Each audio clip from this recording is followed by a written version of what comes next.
माँ मंगलांक वार्षिक उत्सव पालित प्रतिवर्ष भली चलित वर्ष मध्य रजर द्वितीय दिवस पीठरे माँ मंगलांकर वार्षिक उत्सव पालित होईछि। एही अवसर में शताधिक भक्त और श्रद्धालु अंशग्रहण करी माँकर उत्सव को द्विगुणित करिथिबा देखिबाकू मिलिछि। उत्सव मुखर होईछि अंचल।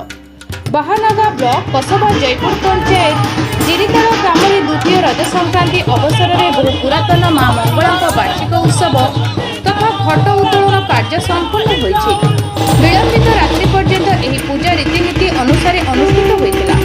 पारंपरिक ढांचारे होइथिबा एही पूजा उत्सव रे ग्रामर बहु श्रद्धालु और भक्त उपस्थित रही पूजारी अंशग्रहण करी मांकठारु आशीष ग्रहण करथिले। पुरोहितंक मंत्र उच्चारण सांगक हुड़हुड़ी और शंखध्वनि रे प्रकम्पित होइथिला चतुर्दिग। किंवदंती अनुसार दीर्घ वर्षरु माँ मंगला प्रत्येक देवी भावे एठारे पूजा पाई आसुचंती। ग्रामवासी कहवा मुताबक माँ को स्मरण करी जो कार्य करा जाय थाए ताहा सिद्धि प्राप्त होइथाय बोली विश्वास रहिछि। जो भक्त माने स्वच्छ मनरे मानसिक करिथांती सेमानक मनस्कामना पूर्ण होइथाय बोली अंचलवासी कहती। तेबे माँकर एही दुर्लभ दर्शन सह उत्सव रे ग्रामवासी एकत्रित होई एक मन एक प्राण होई पूजारे सामिल होइथिबा देखिबाकू मिलिछि।